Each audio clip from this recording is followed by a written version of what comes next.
I'm Niobe Wei. I am the former president of SRA and about to be the past president. But I have the complete honor to introduce Stephen. As a way to introduce Stephen, my dear friend and colleague, and in the interest of always including adolescent voices in SRA, I'm going to read you a text that his son, Enrique, wrote to him this morning. Enrique said to his dad, "Good luck today. Kick some butt. You'll do great." To which Stephen responded, "So sweet, makes me cry. Love you," with a little heart. To which his son, Enrique, says, "Can I have Wi-Fi now?"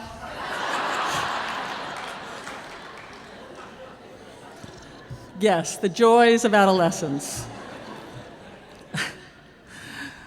Stephen received his PhD from Duke University in sociology and is currently the interim director of the John and Doris Norton School of Family and Consumer Sciences at the University of Arizona and the distinguished professor and Fitch Nesper Endowed Chair in Family and Consumer Sciences and the director of the Francis McClellan Institute for Children, Youth, and Families. Stephen conducts research on cultural influences on parent-adolescent relationships and the health and development of lesbian, gay, bisexual, and transgendered youth. He received the Wayne Plastic Award from the American Psychological Foundation, was a William T. Grant Foundation scholar. I'll shout out to all those William T. Grant scholars out there. A distinguished investigator of the American Foundation for Suicide Prevention, a board member of the National Council on Family Relations, and was elected as a member of the International Academy of Sex Research in 2004.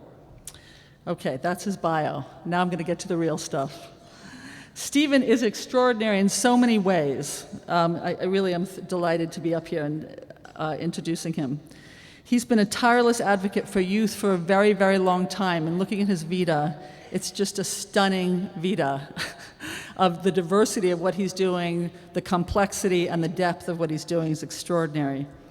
He's one of the very few truly interdisciplinary scholars with faculty affiliations in sociology, gender and women's studies, and the School of Mind, Brain, and Behavior at his university.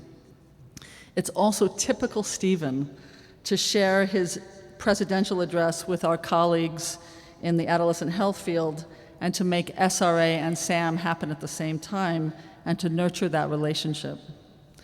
He's received dozens and dozens of awards, not only for his research, but also for his mentoring, including my favorite, the LGBTQ Fabulous Faculty Award in 2012. Stephen is a dedicated researcher, advocate, mentor, and teacher who's also a team player playing on different teams, serving as editor, committee member, chair dozens and dozens of times throughout his career. It's just incredible. In addition to that, he's published well over 100 refereed journal articles, book chapters, edited books, essays, and policy papers, including a co-edited book he did with Lisa Crockett and Ruth Chow on Asian American parenting and parent-adolescent relationships. And I wanted to say the title just to give you a sense of the diversity of the work that he does.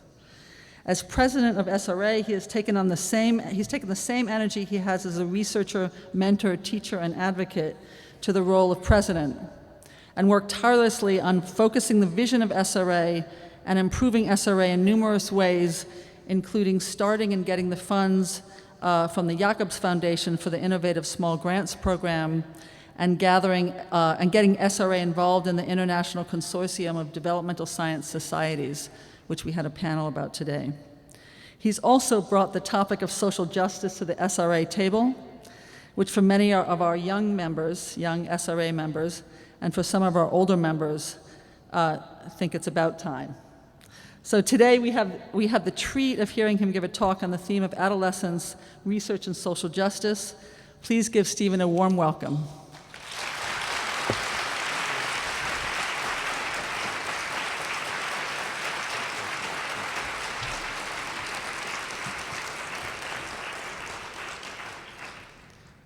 She didn't make up the text, and I haven't responded. he still has no Wi-Fi. Thank you, Niobe, for that really great introduction.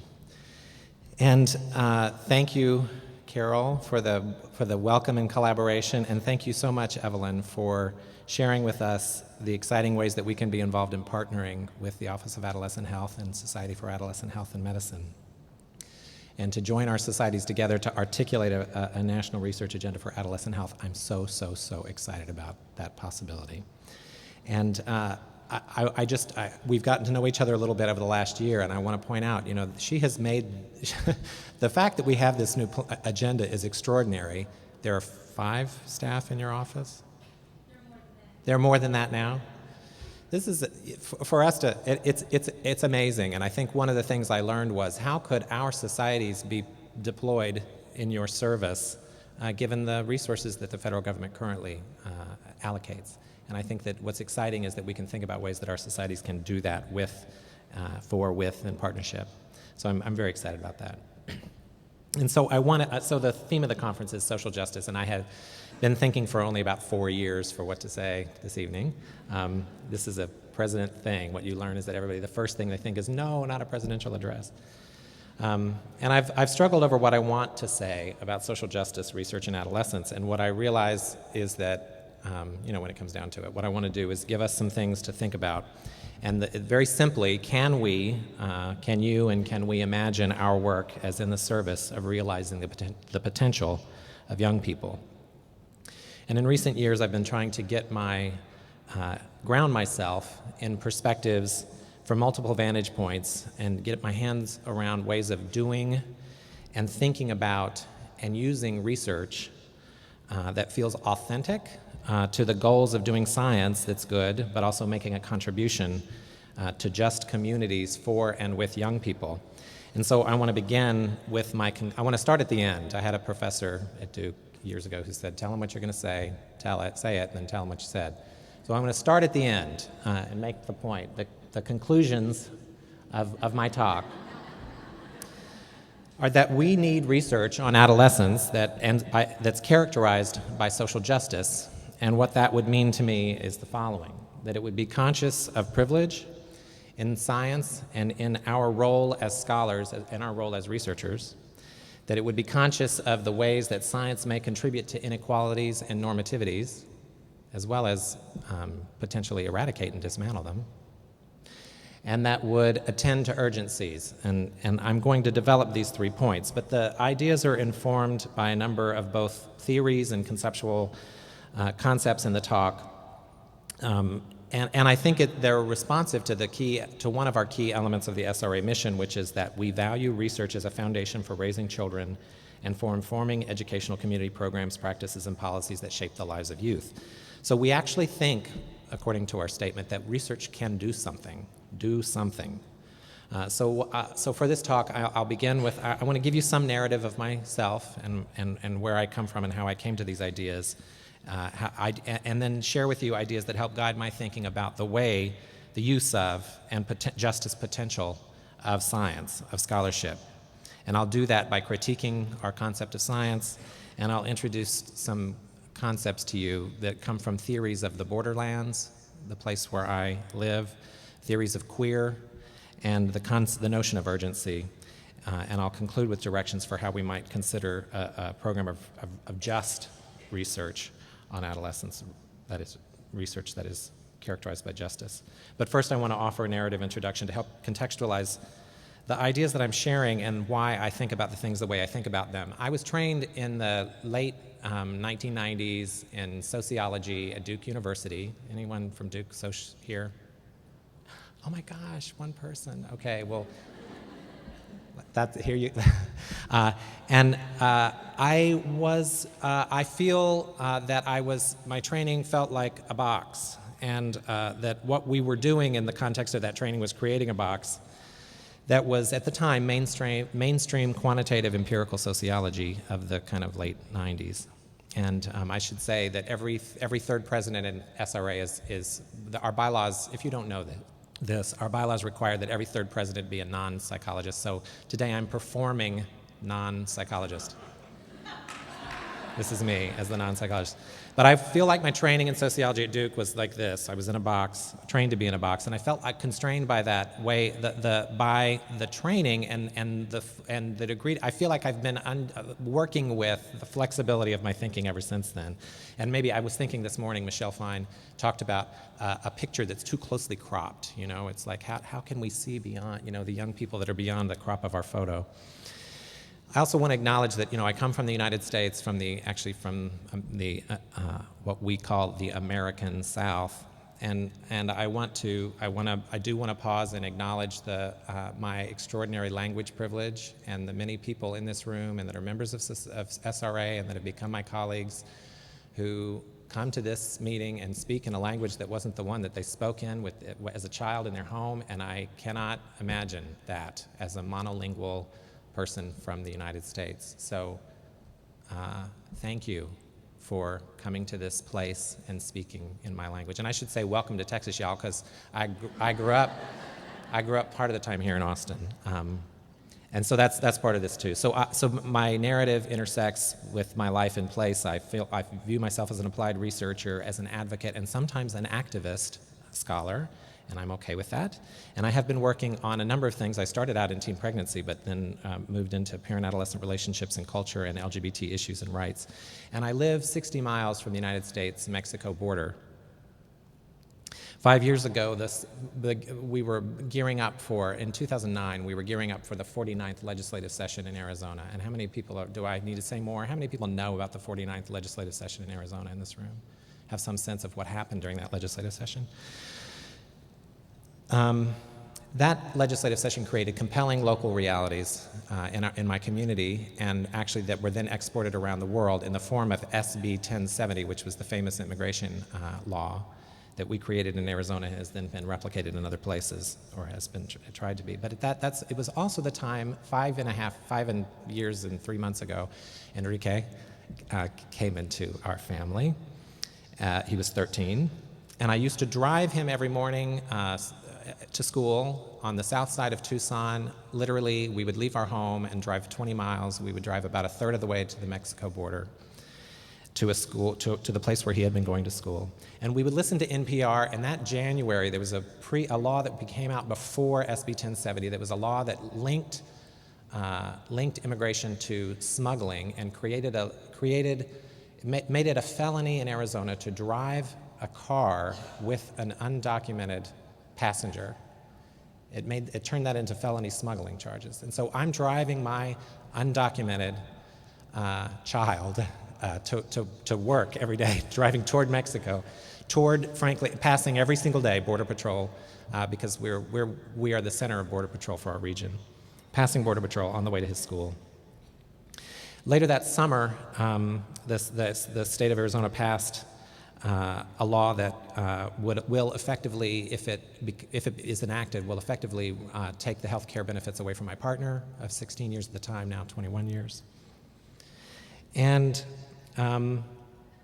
since that time in Arizona, we've had laws around, heterosexual preference and adoption, and transgender bathroom law, which you may have heard about, or the things that have captured the news, the marriage limits laws, or the LGBT business discrimination law that was vetoed just recently, or the thing that actually matters, particularly for us here in the Society for Research on Adolescence, and that's also being exported, a parent's Bill of Rights that effectively strips any rights from a person who is not 18 years old or older. This experience led me to, I was already thinking about rights and justice in the lives of young people, but it led me to literatures on rights and the border and working in, because I'm in the border, and there are people that are theorizing the border, theorizing that place. And so as I think about this talk, I've been nervous about this talk, obviously, and in the last few days it's been really interesting because I realize how fundamentally American this talk is in some ways. I acknowledge the capital A arrogance of that word that we use that erases the the majority of peoples who live in the Americas that get erased when we call ourselves American. And I use it intentionally to say this is an American talk in some ways because I'm thinking about this place and my space in it. So I want to think about science, And I want to introduce a few key concepts for the talk. This is taking me way too long. First, I want to give you a definition of social justice. And the way I think about this is an ability to realize potential in society, in the society in which we live. So the ability of young people to realize their potential. And it was so great yesterday morning, Hiro Yoshikawa gave us such a great way to think about this by talking about that a social justice frame in research, in social behavioral developmental research, helps us move from thinking about the characteristics of young people to the systems and settings in which that guide their lives. And that helps us change the way we think about something like risk as a property of a kid to oppression as a character of the system. Or, for example, taking the notion of poverty and rethinking the role of poverty in the lives of kids to understanding it as the impact of social exclusion in their lives. I also want to give you a sense of my understanding of science as a system that organizes our knowledge in forms of testable predictions about the world. And then science is then a way of pursuing knowledge based on that idea. It's a culture of pursuing knowledge that's based on the idea that things can be organizable and predictable. And of course, so then the dramatic foreshadowing is that the question, of course, becomes who does the organizing? You know, who is the agent in that equation? And so I'm concerned that we need a better alignment of our social science, of our research, and social justice. And there are plenty of people that have talked about the ways that developmental science has placed less emphasis on translational or practical and usable research. And one of the points I want to make is that there's a strong disconnect, I think, between what we know, which I characterize as sort of in that box, and what we're able to know or permitted to know, and what we need to know to advance the health of young people. So I think of what we know as being inside the box, and that's like, frankly, I mean, it's exciting, but it's also everything that we've had here today. All the sessions, all the posters, they're in this box. Like, this is what we know. And I think that what's the problem for me is that there's this bigger group. I started this talk in Prezi, and it was just way too woo-y. So it's very simple, but this is very simple figures. But I think that what I'm concerned about is that there's a bigger world of what we're permitted to know, and that some areas of inquiry are simply thwarted because we never ask. And I think Hiro's talk yesterday was great because he talked about, for example, undocumented families. But you know, I know in my region what's happened in the last 5 years is that schools now absolutely will not allow certain kinds of questions on surveys that they feel make families feel unwelcome and vulnerable just by asking the question. We don't know about LGBT health disparities from the Youth Risk Behavior Survey because we don't ask in most states. We don't know about nationality and documentation if we never ask. And then there's a bigger subset of what we need to know that lies outside of that, and that's not fully overlapping. And so I think these are the kinds of questions that I've been grappling with in the last few years. What sex education can we teach in 7 hours? Asks Monica Rodriguez from SICUS, the Sexuality Information and Education Council of the United States that turns 50 this year. Or what's the one best thing we can do to improve LGBT student safety? Or what is the best investment to reduce disparities? I hope you were there this morning for that session. Should we have more police officers in schools? Should we do more teacher training and mentoring? What is the thing that we can do? And these practical questions are the things about which we know, I think, are the things that our research typically doesn't tell us, although obviously many of us are motivated to find those answers. So I think there's a disconnect between what we need to know and what as scientists we have to offer. And even when we think we know something, our judgment is clouded about its use because it's often still tied to some peculiaristic values or ideas about what matters. For example, economic ones. Like we ask in the Child Development Special Issue on Raising Healthy Children, will identified behavior change be worth the cost?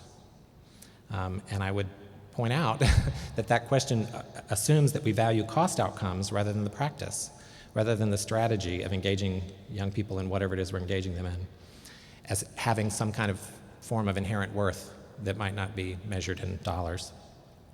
And it's clear also that our professions, the ones that we're in right now, value economic values over social and interpersonal ones. And so I'm pretty clear that my most expensive projects have been more valued by my institution than the less expensive ones that may have done just as much radical, cool stuff with young people in Tucson or wherever it has been, right? That's just true. So I'm nervous about that. But most of us do this work most of us do the work because we believe it should do something in the world. And I'm arguing that science has the potential to improve the human condition, but also the authority to pathologize and stigmatize young people. And my point today is just to say, can we just please acknowledge this? Can we say, yes, this is true, we know this to be the case? I mean, like, look at our history, it's craziness. This is in one, in one lifetime. We have this was the basis of our thing. This is the precursor to our work today. And one of the things I'm asking for us to do is acknowledge our part in perpetuating that and in creating a status quo around research on adolescence. And there are many examples, and I will draw with some trepidation on examples of the science of the adolescent brain to say that there have been this dramatic change in our understanding of the neurological and cognitive, behavioral, social, interpersonal development that maybe has its origins in changes in brain development. But there has been dramatic capacity to misuse this work in the last decade,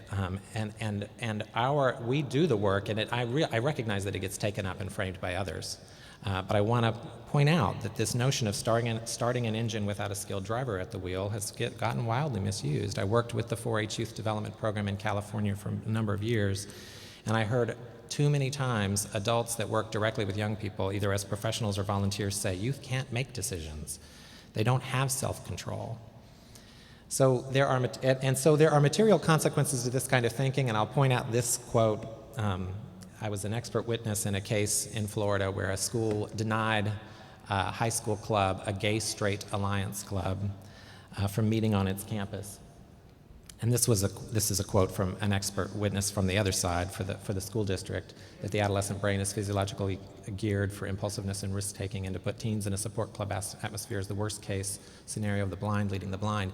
And this was part of this argument was that gay-straight alliances are sex places where kids are going to have learn about terrible things. And the thing is, it's absurd, but it's not funny, because this is for real. And I was asked to opine another, like, how do you even, what is the counter opinion to that? Like, this is crazy, but that's not a scientific opinion.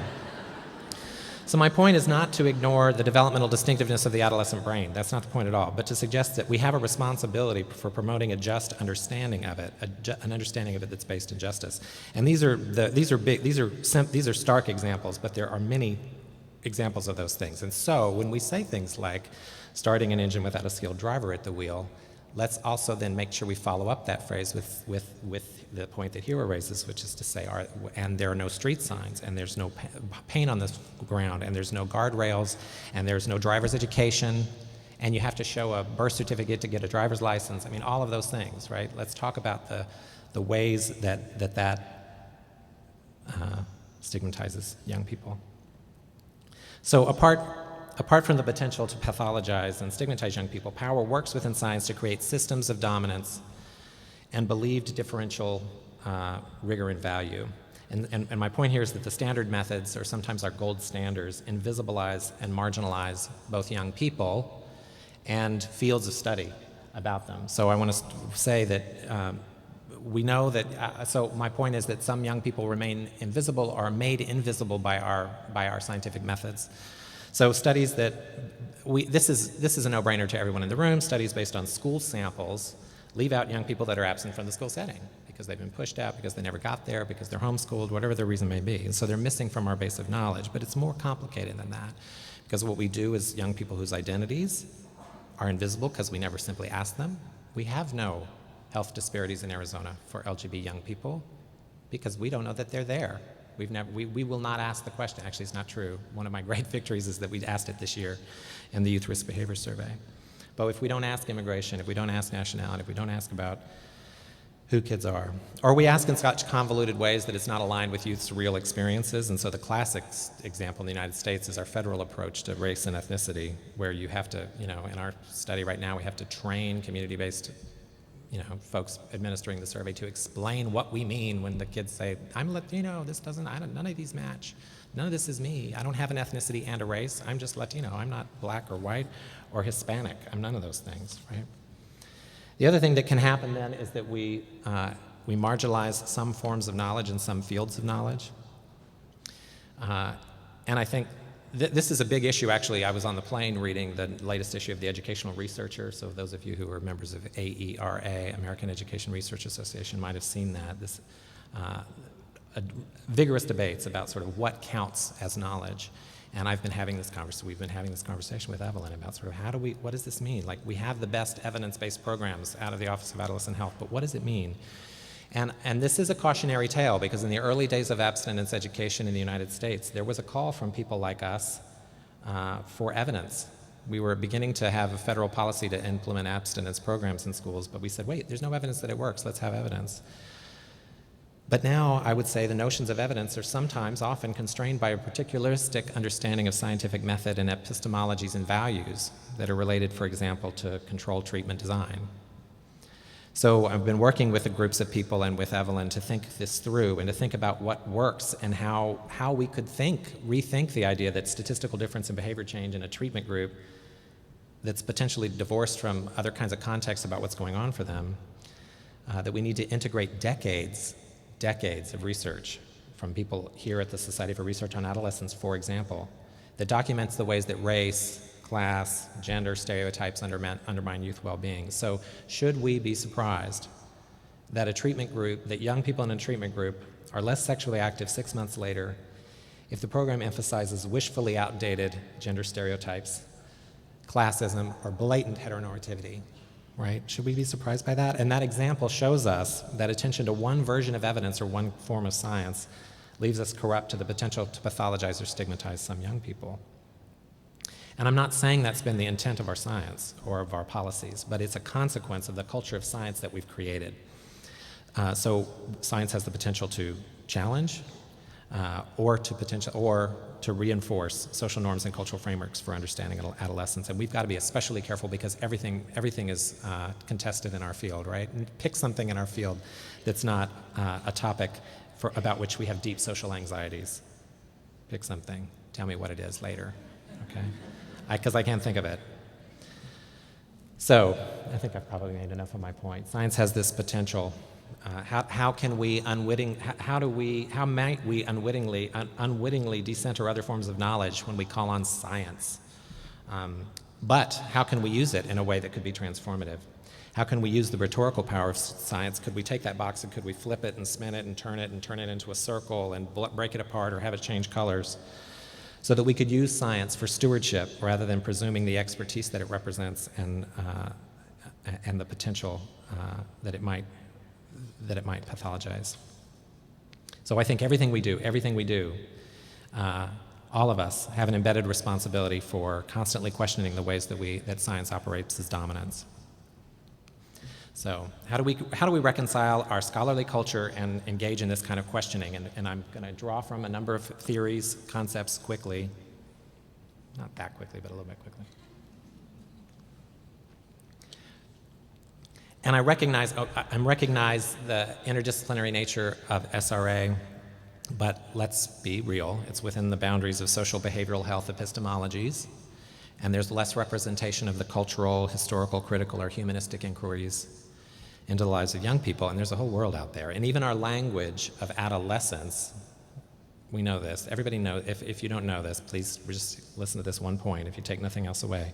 The language of adolescence is a marker for a specific epistemological understanding of what this is, right? I mean, there are whole groups of people that understand us to be suspect because we use this language. And I want to draw from things that I'm referring to as theory, Borderlands theory being one, and remind us that in our fields, in this field here, we often modify theory with scientific, which implies verification and falsification of empirical evidence. But in its broadest definition, a theory is a system of ideas to use to explain something in the world. And in many fields, the whole idea of theory is to describe that which is immeasurable. That would be the point of theory at its largest level. And I'll show you the ways that then theory also articulates method. epistemological method in positioning. So there are these three key concepts. The borderlands, which I define as a space of contestation and relation, of rejecting the binaries and of accepting both and thinking.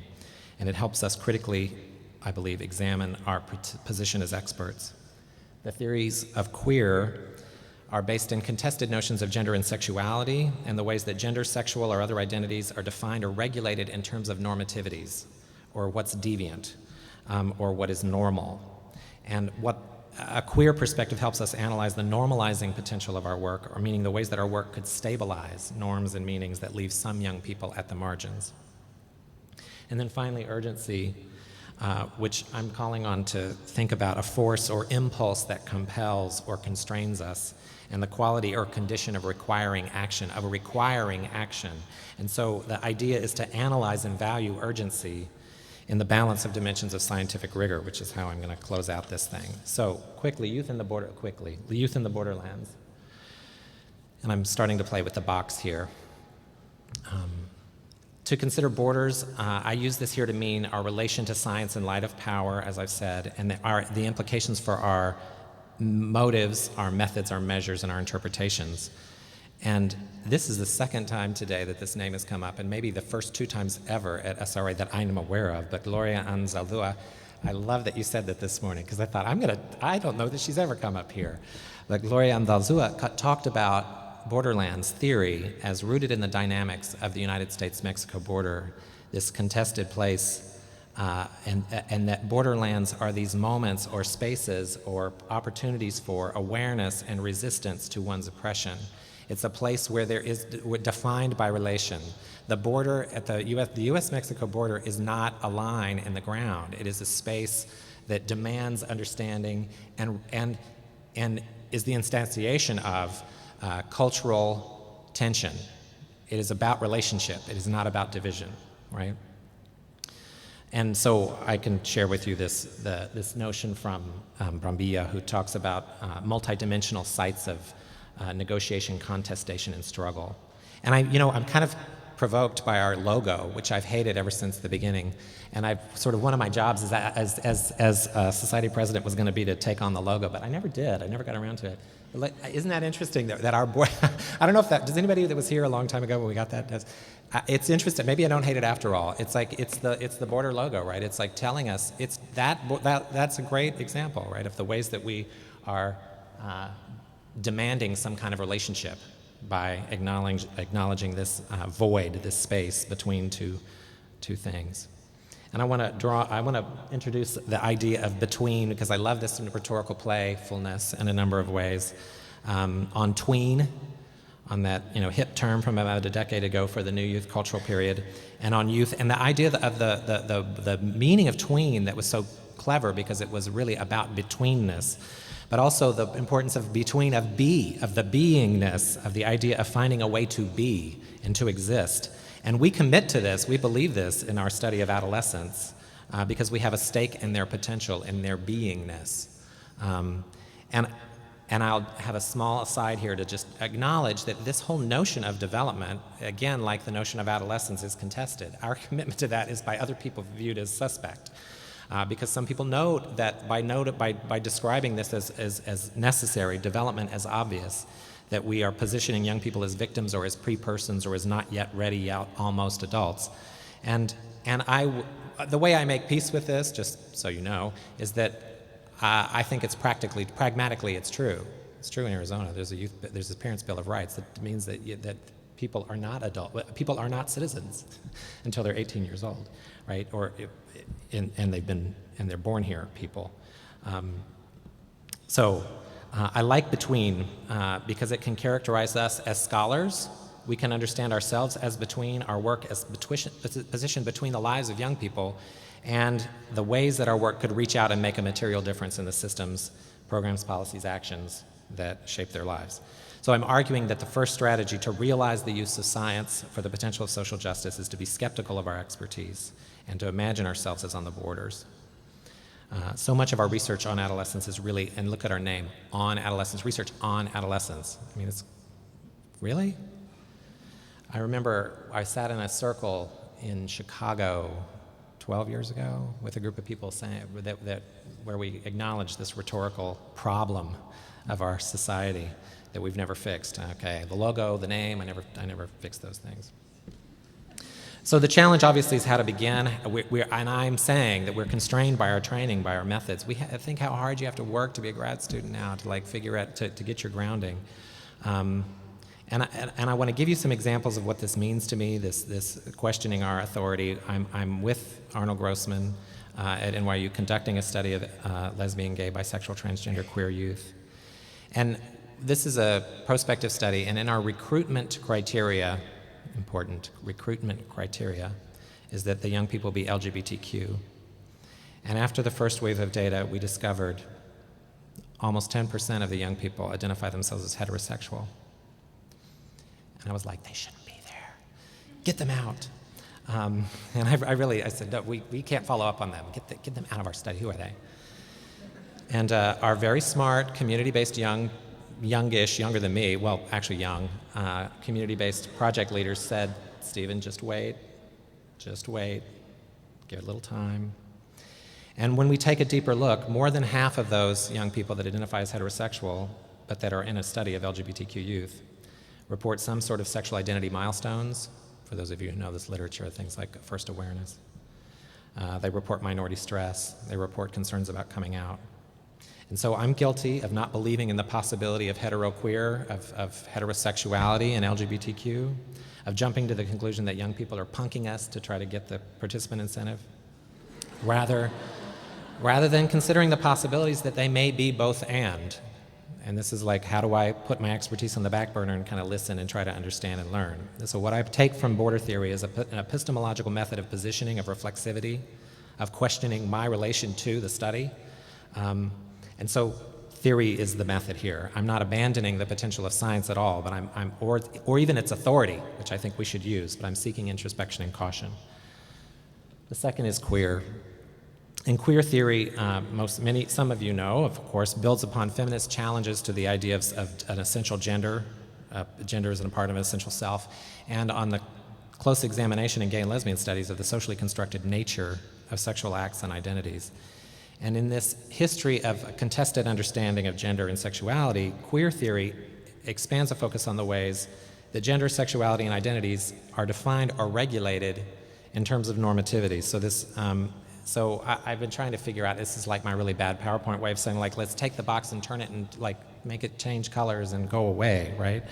So queer disrupts the neat categories, binaries, and boundaries or borders of the normative. And this notion, what I mean by normativity is the normative are shared values or institutions that constitute the social structure and social cohesion. And normativity is the state of being that which is normal, and is thus defined by social regulation and social norms. And our problem, of course, as in our field, is that we long for the categories in social and behavioral work, in developmental research. We're committed to the box problem that Barbara Rogoff talks about, right? That like we still want young people to check those boxes on our surveys. And obviously it's important. That example of race and ethnicity is critical. But if we use queer as a verb, it can mean to deconstruct something, to analyze and critique whatever it is, an object, an event, an idea, to deconstruct it as potentially contributing to normativity, to stabilizing normativity, the norms that may not serve everyone equally well. And so we should attempt to queer or challenge the neat categories that we think of as our science. And I mean, we should challenge our measures as well as our methods. And it's not just measurement, it's our methods and even our motives, right? So I'm arguing that a second strategy to realize the use of science for social justice is to interrogate the ways our work may contribute to normativities that stabilize tropes of the teen, the tired old tropes of those darn kids, right? I'm not talking, and let me also clarify that I'm not specifically talking about research on LGBTQ, although that's urgent, right? But that's not what I'm talking about specifically. Although, I will tell you that on the same day that the governor of Arizona, Governor Brewer, vetoed the bill that would have made it legal for restaurants to deny serving gay and lesbian people in the state of Arizona, on the same day, recent postdoc grant got an email from a federal agency that will remain unnamed instructing her to change the title of her postdoc grant. It's been funded, and she was asked to make one last change, which is to the title of the grant. She changed the title and replaced LGBTQ with sexual minority, and then got another email asking her to change the title. And so the title of the grant is now about youth risk, right? Youth risk. Just like invisibilizing. This is a federal agency. So this is happening right now, right? It's not like it doesn't matter to us. This is just a few weeks ago. So when I say challenge, I'm talking about challenging the ways our work might, our actions and work might contribute to normativities. And for example, the ways our brain research might be taken up in ways that stabilize notions of reckless youth. How do we do this? One obvious thing is just expose ourselves to different fields of knowledge, which we do too little of, frankly, and I'm so glad we're partnering with Sam, and there are other kinds of people that we ought to be partnering with, right? And I was so pleased to see some art and poetry. If you weren't here last night, shame on you, because it was beautiful, right? We can work more closely with stakeholders, and this is an area that I don't have to convince you of. This is something that we've seen that has really emerged in the last decade. But I also want to suggest the method by Mari Matsuda of asking another or asking the different question. Mari Matsuda is a critical race scholar, and what this is more complicated than this, but I want to say that every poster we look at, every talk we attend, I want us to ask the question, in what ways does this reproduce expected understandings of adolescence and youth? And in what ways does it stabilize normativities of race, class, gender, and sexuality?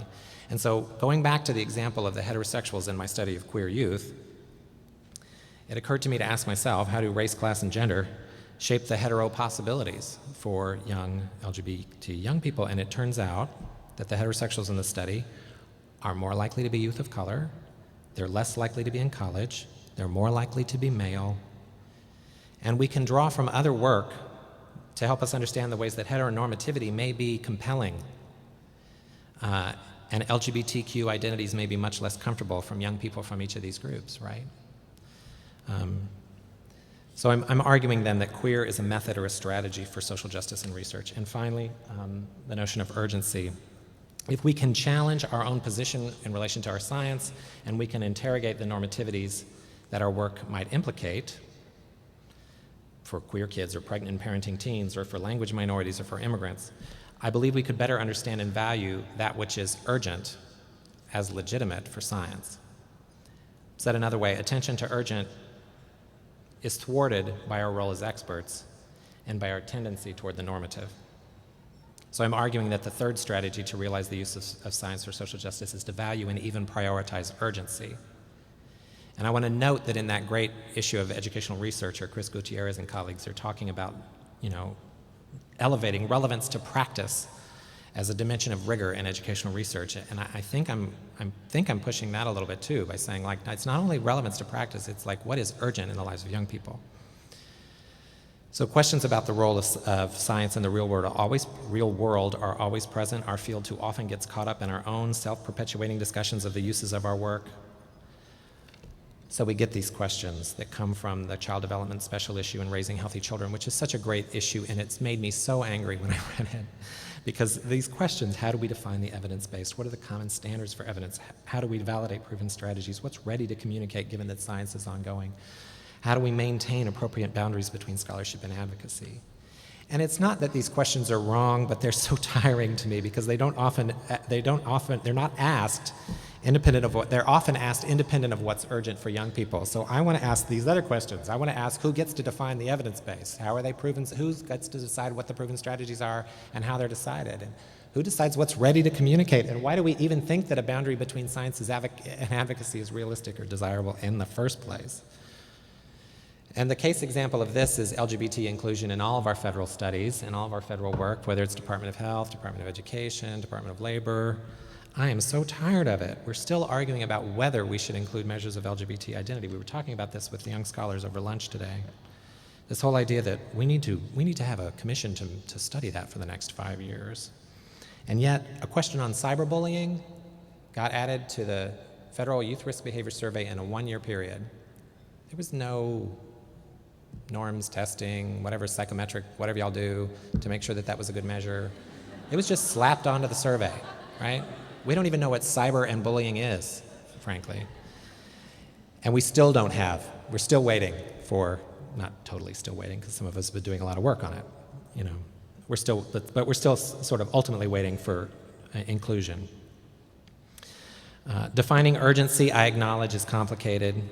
The urgency of science depends on how useful research is for young people, how well off adolescents will be without it, with or without it, and what sacrifices are involved.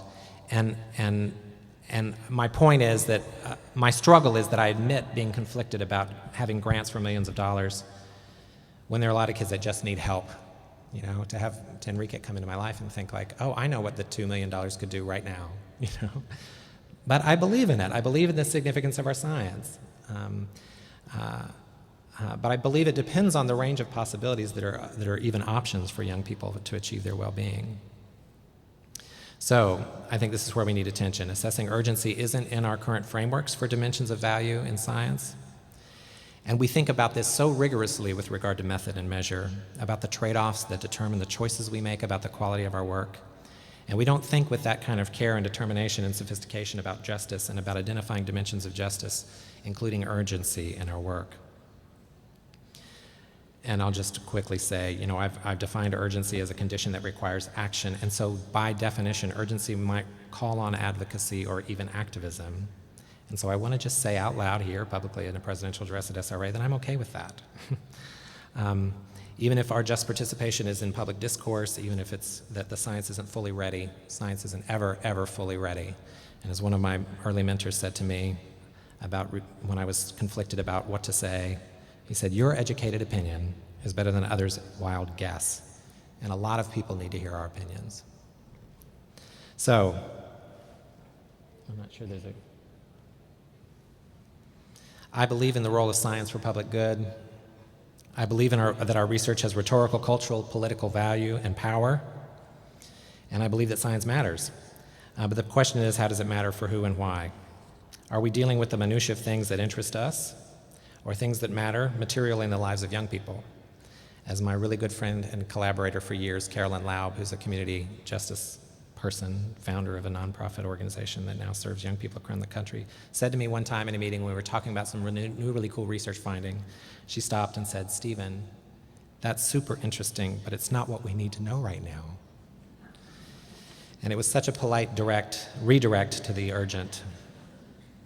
We need social justice that takes us to the borders so that we can be conscious of our privilege as science, that we need research, we need to queer our scholarship so that we can be conscious of the way that science may contribute to inequalities and normativities.